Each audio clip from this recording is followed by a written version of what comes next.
রাত তখন প্রায় 2:30। কবরস্থানের পাহারাদার রহিম মিয়া লণ্ঠন হাতে টহল দিচ্ছিল।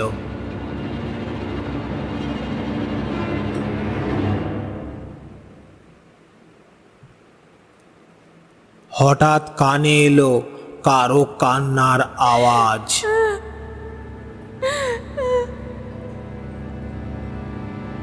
কবরের সারির মাঝখান থেকে আওয়াজটা ভেসে আসছে।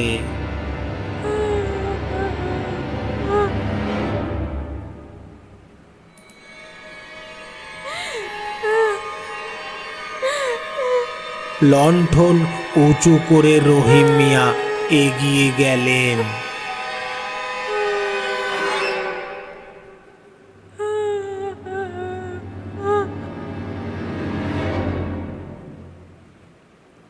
একটা নতুন খোঁড়া গর্তের ধারে সাদা কাপড়ে মোড়া লাশ পড়ে আছে।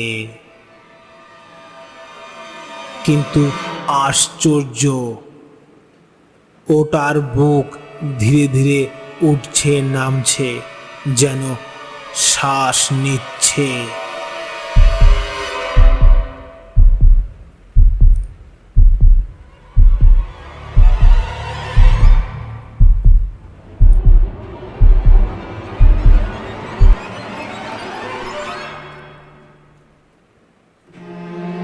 রহিম ভয়ে থমকে দাঁড়ালেন।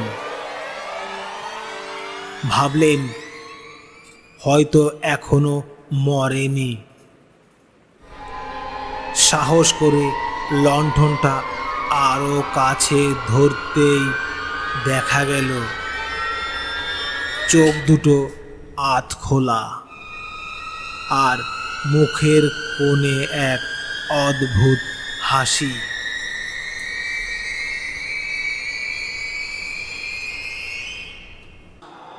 হঠাৎ সেই লাশ ফিসফিস করে বলল,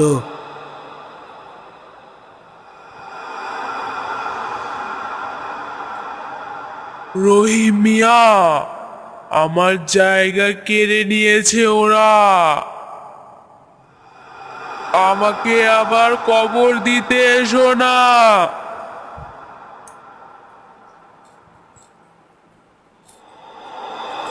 এক মুহূর্তে চারিদিকের বাতাস ঠান্ডা হয়ে গেল।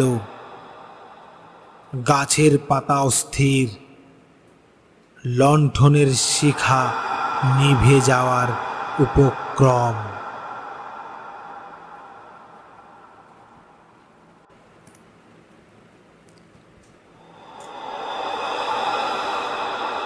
রহিম মিয়া বুঝে গেলেন ওটা মানুষের নয়, অচেনা আত্মা।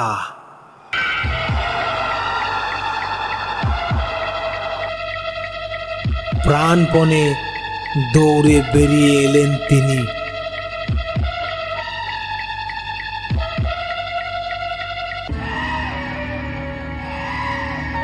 সকাল পর্যন্ত আর গোরস্থানের কাছে ফেরেননি। লোকমুখে শোনা যায়, যেদিন কারো অন্যায়ভাবে কবর দেওয়া হয় সেদিন গভীর রাতে সেই আত্মা লাশের রূপ নিয়ে পাহারাদারকে ডাক দেয়, যাতে সত্যিটা জানানো যায়।